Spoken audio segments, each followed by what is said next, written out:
Welcome to the Connect Show. I'm Judy Sylvia, and I am delighted to be your host today.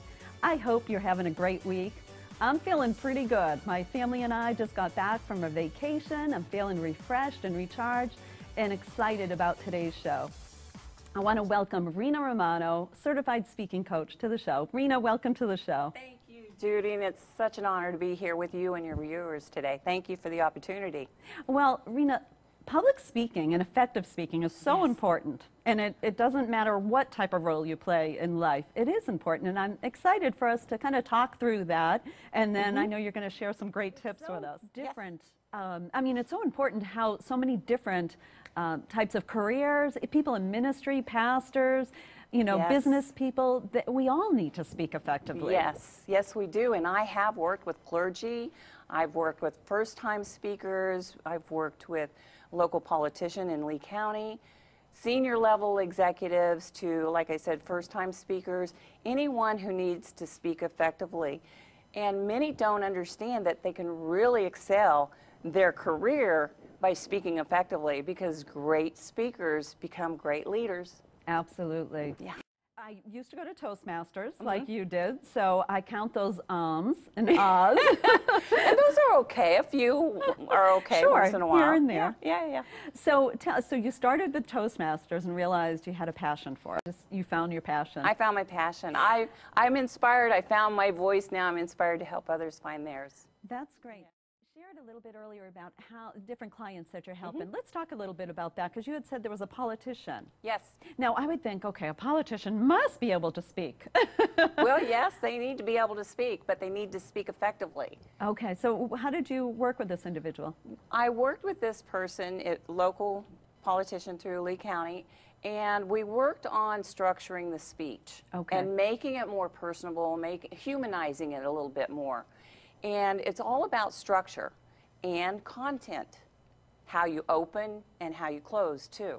So depending on your right audience. Yes. Okay. So in this case, you kind of humanized her. Now you also work with senior management at Chico's? Yes, I do. And that's probably a different It's a different bit because they do business presentations. Okay. But it's the same concept, structure and delivery. So you work with them on their, they actually do their presentation with you? Yes, I have them give a 4 to 6 minute presentation, and then we tweak it each time they give it. We work on voice projection, we work on hand language, you know, body language, eye contact. We work on the content and delivery. Now, I know a few people that you have helped, and I have seen them blossom from being that timid, you know, public speaker, or even they're more in the business world, so they don't necessarily have to do a lot of public speaking, but they have to present themselves. Yes. And they're just great success. Yes. Oh, well, thank you for sharing that with me. Yes, I work with entrepreneurs such as myself, going out into my local market to build my local business. And speaking at all the civic clubs and associations, they're always looking for speakers. So I work with the entrepreneurs to get out there and promote themselves. Yeah. It's the least cost-effective way to do it. And it's a lot of fun. It's a lot of fun. Once you get past the fear and you feel a little bit more, it's a lot of fun. It's a lot of fun. All right, so you had said you're going to share some tips for our audience. Don't drink caffeine. Okay. No caffeine. I don't drink coffee. I don't drink any tea when I know I'm going to present. Even coming here today to interview with you, no caffeine. I don't know that I could do that. I know a lot of people say they can't, but it really does. Even if you can drink a pot of coffee and pass out at night and go to bed, it really enhances the nerves 100-fold. Okay. So try to avoid the caffeine. Okay, that's an easy one. That's an easy one to do. Yeah. That's an easy one to do. The second one is content. So many people have so much they want to say, but when you're giving a presentation, concentrate on one message per presentation. That is a huge one. That's huge. I have seen time and time again of someone trying to fit way too much in a 20-minute, 30-minute presentation. Yes. And it gets lost. It gets lost. And with that, the 10-to-1 rule is for every 10 minutes, make 1 point. Okay, so for every 10 minutes, 1 point. Make 1 point. So if you have a 10-minute presentation, you've got your opening, your middle, and your end. So your point might be 5 to 6 minutes because you have to open and you have to close. So is show you it how to do tell that. them what you're going to say, Yep. say it, and then tell them what you said? Yes, absolutely. Tell them what you're going to tell them, and then tell them what you just told them. Yeah. There you okay. go. That's All right. simple. And then the third tip is just be authentic, be yourself.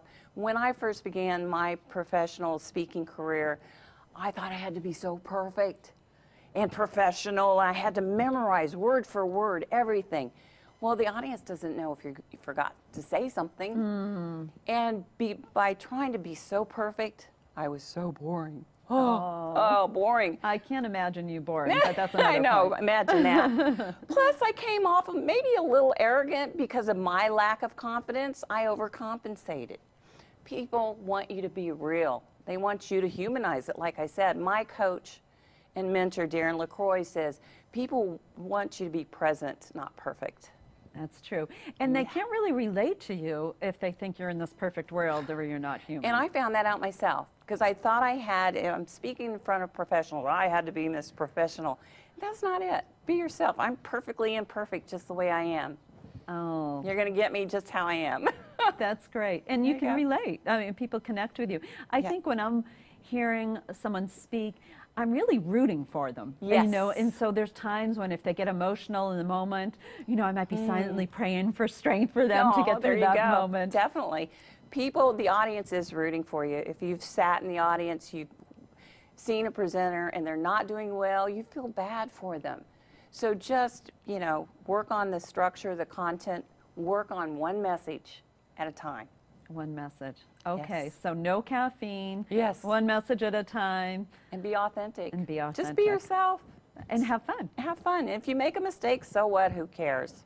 So you have the fun job, a fun business of going around helping people just improve in their Yes. speaking. And how does that, I know you work with groups, but also individuals, just, so you're like a safe haven for someone to make all their mistakes with you. Yes, they can come to me. I can help them write their script, and I can also have them practice in front of me. I can videotape it and show them some things that they can improve upon. And what I'd like to say, practice doesn't make perfect. Practice makes improvements. Practice makes improvements. Yes, it's so key to practice your presentations. Anyone that just wants to improve, whether in business or not? Yes, whether in business or not. Anyone, I mean, speaking well is your best sales and management tool. And if you really want to advance your career, speaking effectively will do that for you. And it helps on job interviews too. Absolutely. I have helped yes. some of my clients interview employees, and I think I need to send them to Rena Oh, first. thank you.